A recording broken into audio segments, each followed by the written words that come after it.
તો ચાલો બાળકો, ધોરણ 3ના પર્યાવરણમાં આજે આપણે શીખીશું ચેપ્ટર નંબર 7, પાઠ 7મો અનોખો સંવાદ. જો એક રમત રમીએ. ચાલો એક રમત રમીએ. આ રમતમાં દરેકે બીજાને સમજાવવાનું છે. રમતમાં બોલ્યા વગર તમે જે કહેવા માંગતા હોય તે જણાવવાનું છે. બાળકોના નાના નાના જૂથમાં પહેલાં વહેંચો. શિક્ષક દરેક જૂથને એક ચિઠ્ઠી આપશે. આ તમને સ્કૂલમાં છે રમાડશે. તે જૂથના સભ્યો વાંચશે અને તેના પર અભિનય કરશે. તમારે બોલવાનું નથી. તમે ચહેરા અને શરીરના હાવભાવથી જ ચિઠ્ઠીમાં લખેલી પરિસ્થિતિ વ્યક્ત કરી શકો છો.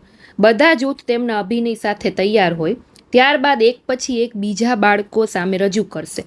બાકીના બાળકોના જૂથ દ્વારા શું રજૂ થઈ રહ્યું છે એનું અનુમાન કરશે. વિચારો અને કહો, આ રમત તમને કેવી લાગી? તમને શાળામાં રમાડશે ત્યારે તમે જણાવજો. શું તમને બોલ્યા વગર અભિનયથી રજૂ કરવાનું મુશ્કેલ લાગ્યું?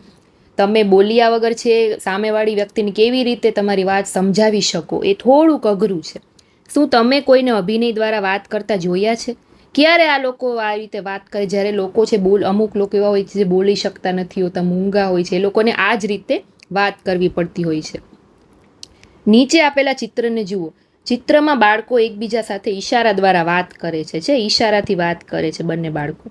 મોટે ભાગે બધા બોલીને સાંભળી શકતા હોય, પરંતુ કેટલાક લોકો એવા હોય છે કે જે બોલી કે સાંભળી શકતા નથી. એવા લોકો ક્રિયા દ્વારા વાત કરે છે.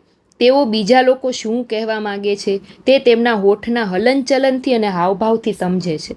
આપણે બધા વિવિધ કામ કરી શકીએ છીએ. આપણામાંથી ઘણા સારું ગાઈ શકે છે. કોઈ એવું હોય છે કે જે સારી કવિતાઓ લખી શકે, બરાબર. ઘણા એવા હોય છે કે ઝડપથી વૃક્ષ ઉપર ચડી શકે, ઘણા ઝડપથી દોડી શકે, કોઈ સારું ડ્રોઈંગ કરી શકે. એટલે બધા પાસે કંઈક અલગ અલગ છે, સ્કિલ હોય છે. અલગ અલગ લોકો છે, અલગ અલગ વસ્તુઓ કરી શકતા હોય છે.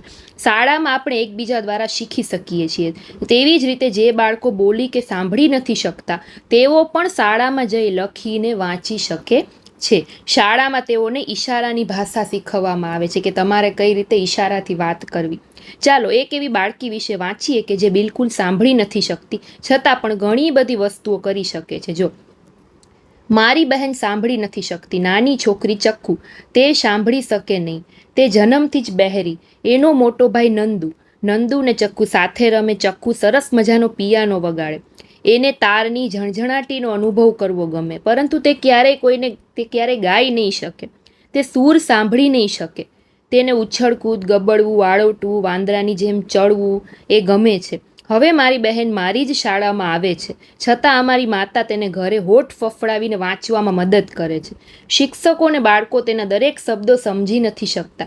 ગઈકાલે મેં મારા કાળા ચશ્મા પહેર્યા હતા. તેની ફ્રેમ ખૂબ જ મોટી હતી અને કાચ ખૂબ કાળા હતા. હું જ્યારે બોલતો હતો ત્યારે મારી બહેને મને ચશ્મા કાઢવાનું કહ્યું.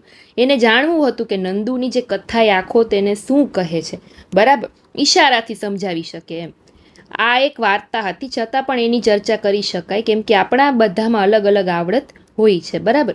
આપણે આંખો ઘણું બધું કહે છે. બાળકો બોલતા શીખે તે પહેલાં ચહેરા અને હાથથી ઘણું બધું કહે. નાના તમે હો, હજી બોલતા ના શીખ્યા હો, તો કેમ તમારી મમ્મી છે તમારી વાતને સમજી જાય છે હાથથી, ઈશારાથી, અથવા તો તમારા ચહેરાના હાવભાવ પરથી. ચહેરો એક આપણો અરીસો છે. 6 થી 8 મહિનાનું બાળકનું અવલોકન કરો. તેઓ અભિનય દ્વારા શું સમજાવી શકે? રોવે તો એને મમ્મીને ખબર પડી જાય કે એને ભૂખ લાગી છે, બરાબર. મોઢામાં આંગળા નાખતું હોય તો સમજી જવાનું કે ભૂખ લાગી છે. એવી રીતે એના શરીરના હાવભાવ પરથી એવડું બાળક છે ઘણું બધું સમજાવી શકે છે, ભલે ને બોલી ના શકતું હોય. તમને આશ્ચર્ય થશે કે આ કેવા ચહેરા છે કે જેમાં ચિત્રમાં આંખ, નાક ને મોઢું નથી. જો, આંખ પણ નથી, નાક પણ નથી ને મોઢુંય નથી. તમારે એ બનાવવું પડશે. તમારે અહીંયા આંખ, નાક ને મોઢું બનાવવાની, બરાબર. આ આફતાબ છે, એનું મનપસંદ રમકડું પડી ગયું છે અને તૂટી ગયું છે. એ ઉદાસ બેઠો છે. ઉદાસ હોય માણસની આંખો ને બધું કેવું હોય એ તમારે અહીંયા બનાવવાનું, કેમ કે એનું રમકડું તૂટી ગયું છે એટલે.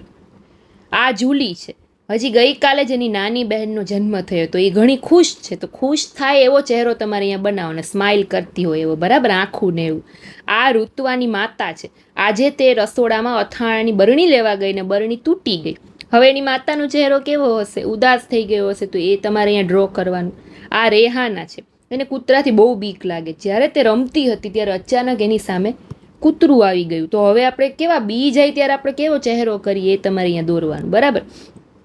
કોઈકના ચહેરા તરફ જોઈ આપણે કહી શકીએ તે માણસ ખુશ છે, દુઃખી છે કે ગુસ્સામાં. તમારા પપ્પા તમારી સામે ગુસ્સો કરે તમને ખબર પડી જાય, તમારી માતા તમને પ્રેમથી વાલ કરે તો પણ તમને ખબર પડી જાય, બરાબર. તમે કંઈક તોફાન કર્યું હોય, તમારી માતા ખાલી તમારો ચહેરો જોડીને જાણી જાય કે તમે કંઈક તોફાન કર્યું છે.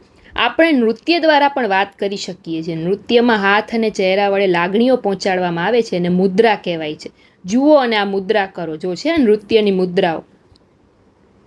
ચિત્ર જુઓ અને વિચાર કરો. આ પરથી તમારા પોતાની વાર્તા બનાવો ને તમારા મિત્રોને કહો. જો વાર્તા બનાવેલી છે કે ખિસકોલી છે તે ઝાડ ઉપર રહે છે, પોતાનું જમવાનું જાતે બનાવતી હોય છે ને પછી જમવાનું બનાવીને ક્યાંક જાય છે, ખીર કે એવું કંઈક બનાવ્યું હોય છે, ત્યાં કાગડો આવી અને બધું ખાઈ જાય છે.